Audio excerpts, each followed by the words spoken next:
Well, I'm Laura Richardson with Relevate, and we're bringing you another episode of I'm Moving to North Carolina, Now What? So today's episode, we're focusing on something that's really made a huge push, and that is hybrid co-working spaces. As companies have grown, they're starting to give more opportunities to those that work for them.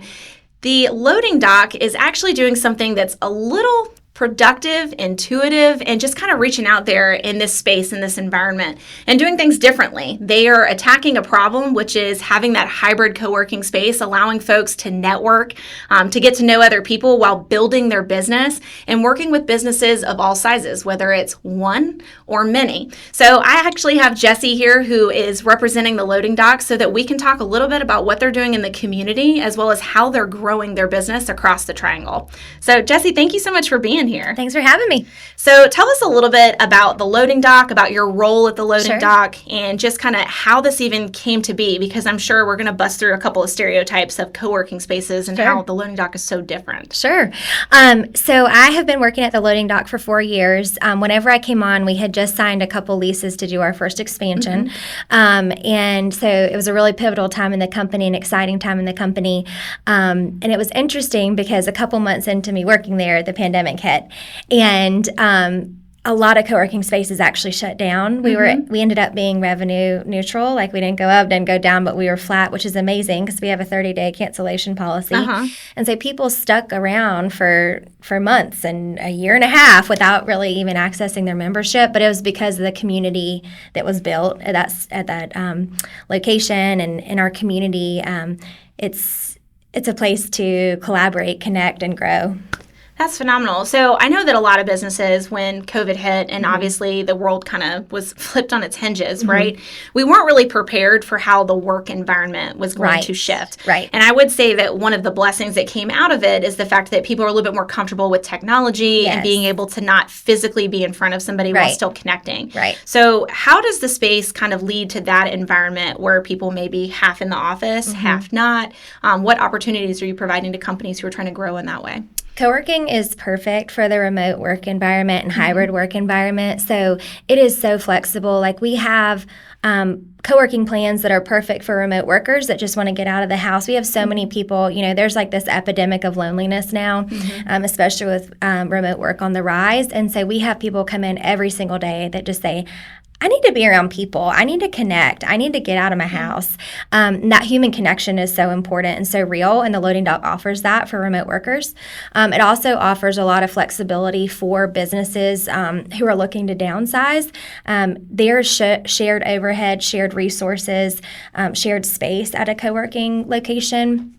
And so as every business is kind of looking through their P&L, seeing where they can cut going into the next year, co-working is a great option because we have like enterprise level plans where you might have a desk or an office with 5 desks in it. You might have a team of 10. All 10 of those people probably aren't going to show up on the same day because everyone's used to kind of flexing in and out as they want to. Well, we can set your business up in an office with 5 desks, and you might have 10, 15 people. And so people can access the desk when they want to. They can come in when they want to. They can work from home when they want to, because we saw with the pandemic, one size doesn't fit all, right? You need options for your team. You need options for your people. And co-working is it provides a great solution for that. Yeah, I love that there's so many different options. So obviously, I mean, you live here, you're aware of the growth in the triangle. Yes. We see so many businesses of varying sizes relocating here, whether it's manufacturing, R&D, or just they need an office space for folks to kind of have a hub and meet. How are you guys meeting those folks, or how are you projecting the loading dock as an option for them, especially the ones that are maybe coming from California or relocating here? Yeah, I think the enterprise plans are a really great option for people because, again, you can kind of flex up or flex down as you need to. A lot of times when you're going into a new market, you don't know how fast it's going to grow. Absolutely. We have really flexible terms, and so instead of signing a 5-year lease on a typical commercial space, we have a 60-day out. So if it's not working for you, you can go and maybe flex up because your team's growing here. Or maybe you're trying to get it off the ground and it's not going as quick as you need to. You might need to scale down, and we offer solutions for that as well. Oh, yeah. The leasing options that you guys provide are absolutely phenomenal. Yeah. Commercial leasing in general is a cutthroat and just... It's kind of like the Wild West. It's just a crazy industry, right? And I'll say that some of the ones that I've worked with recently, like 5 years is the bare minimum. And you think about a growth of a company, company and being Exactly. pigeonholed into maybe too small of a space or too big. You were talking about the P&Ls. Like those would be nuts to look at when you're just kind of blowing money for no good reason. Exactly. So the fact that you guys are kind of allowing people to not do the one size fits all, right? You're really kind of tailoring it to specific businesses is wonderful. And I'll speak on that too. So that's actually how the loading dock got started. Our founder, Philip Freeman, had been in sales for 23 years, had a very successful career, started doing a little side hustle called Murphy's Naturals on the side. His wife would like go outside to the mailbox and get covered in mosquito bites, and he loves to be outdoors. And so he was like, well, I wonder if I can make a natural product that would prevent mosquito bites, And so he did, and it was actually really successful. He ended up leaving his career of 23 years to launch Murphy's Naturals full time. But as a young entrepreneur, you actually have to personally guarantee a 5-year lease. And he's like, I don't know. Like, I hope it's going to work, but like, I don't know. Well, it turns out within like 6 months, he had outgrown the space. Yeah. But he was stuck with this, like a 5-year lease. And so then he was like having to go from storage unit to storage unit to storage unit, and it just kills your efficiency. Whereas we've had companies like Go Be Kids, they're like a snack spinner company. Yep. You're familiar? Yes, they're I know awesome. Solanda very well. So Solanda and Joseph, they started in a tiny little unit at our Barrel Road location, and I'll talk on co-warehousing in a minute. Now they're in one of the biggest units that we have. Same with Furbish Studios. I don't know if you're familiar with them, but they're a interior home decorating company. Very cute stuff.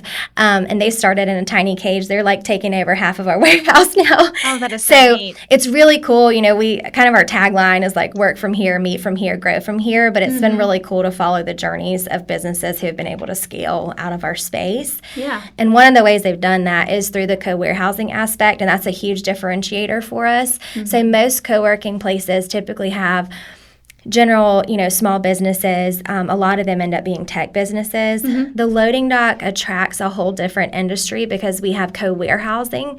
So because Philip needed physical warehousing space for his products to come in and out, he lived in a cul-de-sac in North Raleigh, and he had a pallet, like a sea container full of pallets being delivered to his house.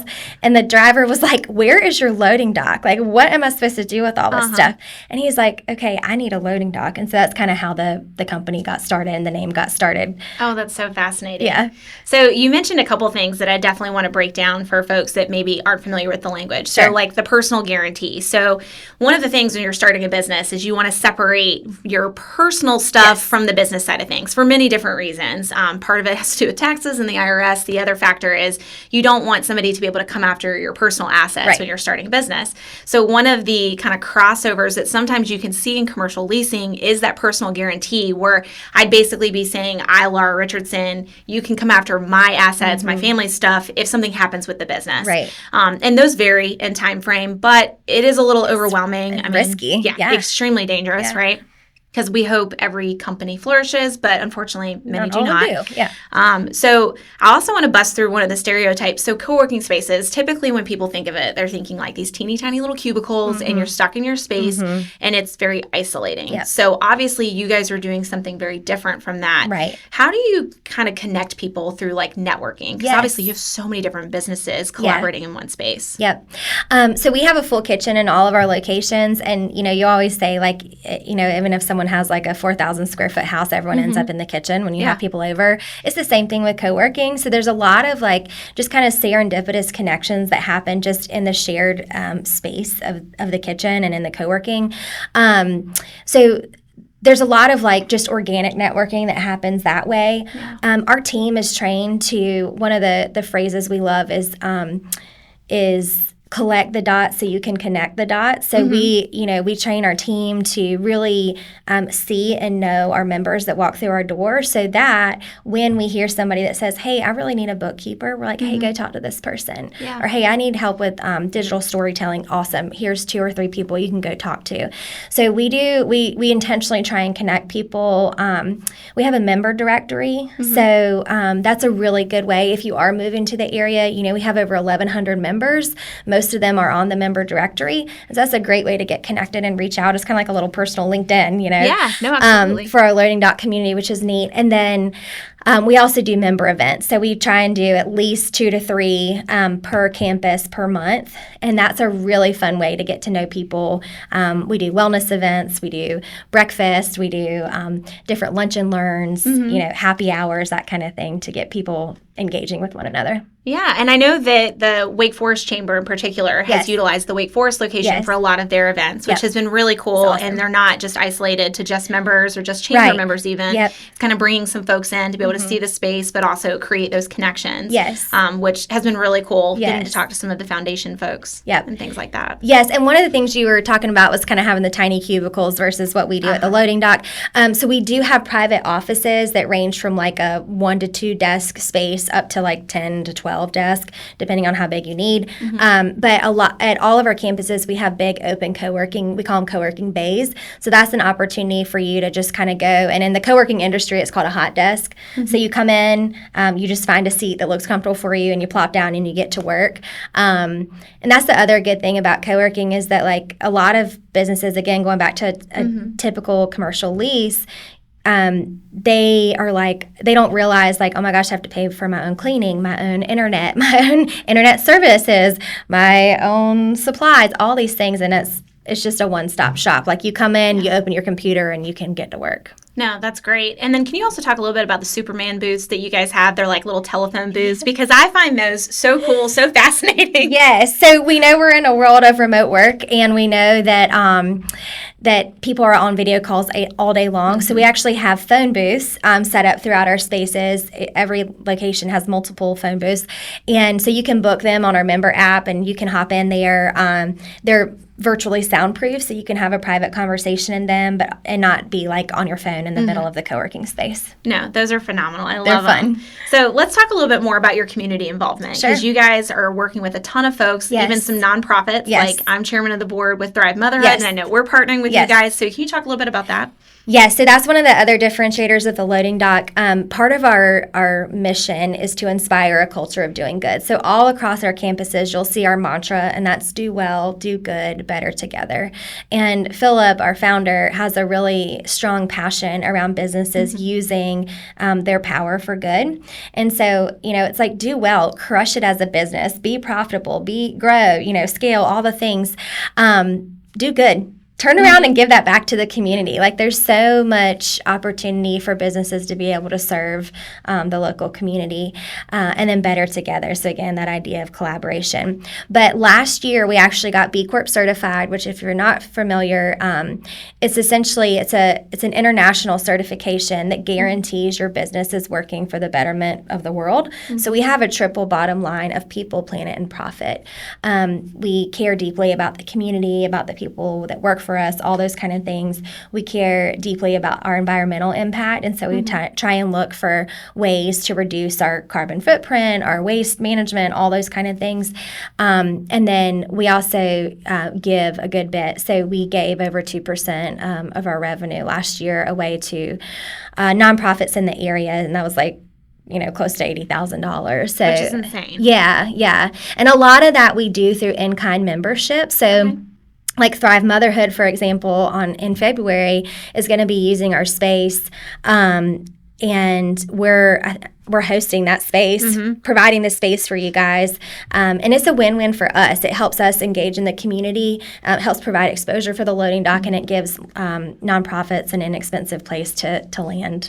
Oh, yeah, absolutely. So this particular event is a mompreneur event. So obviously it's mothers, but they're also business owners or want to be business owners and kind of need a place to land and start and think of things. And because you guys offer so many different levels, options, different types of spaces, it's a perfect audience to be able to host that event there. So thank we're you guys excited. so much. Yeah, we are too. It's going to be awesome. So let's talk about growth of the company. Sure. So obviously you guys have 3 locations, which are, can you say for us again? Yes, so we have one in West Raleigh near Meredith College, kind of like the intersection of 40 and 440. We have one in, I guess you call it Midtown now, that Atlantic and Whitaker-Ville area. It's blowing up. And then we have one in downtown Wake Forest. Yes. Okay. So is there a possibility that you guys will take this elsewhere in the Triangle or potentially other places in the United States even? Potentially. You never know what the future holds. The model is strong. The need is there. We say it's the future of work, but it really is. I mean, all the data that's coming out is showing that people are moving out of Class A office space into either remote work or co-working style options. And so there's a huge opportunity to scale. And we have a really great business model to do it. So there's potential there, but don't have a distinct timeline for it. Yeah, no, I can definitely see that. I think one of the things that when you move into adulthood that nobody prepares you for is the lack of connection with other people, right? Because you think back to college and all the silly stuff that you do that just creates natural relationships, right?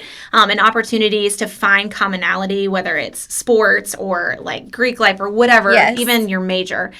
So giving an opportunity for people to not only make connections, but also to talk about their business, because the water cooler conversations are something that if you look at the data, a lot of companies are missing those creative moments. Just be spontaneous conversation. Yeah, the tangent conversations are usually where the ideas come from. And so I think the fact that you're bringing so many different industries together, because I think we also, especially in our adult life, get pigeoned into just the people in our industry. Like I used to be a teacher prior to doing what I do now. Yeah, well, there you go. That makes sense now. Teachers are good people, guys. There we go. But you think about it's usually when you're having a cup of coffee, sitting during your planning, and you're just talking about something, you created a great lesson idea just out of something going on in the world. So it's the same thing when you're working with a business. A lot of times you're discussing problems and then somebody gives you the idea to the solution and it develops from there. Right. Absolutely. So, well, Jessie, we really appreciate you being here and talking to us. And guys, if you have any questions or want to know if the loading dock is the right space for you, we'll have Jessie's contact info as well as just the loading dock websites down below in the description of this episode so that you can reach out to her or the staff and to kind of take the next steps moving forward. So be sure to like, share, and follow us on YouTube, Spotify, and we will see you next time on our next episode.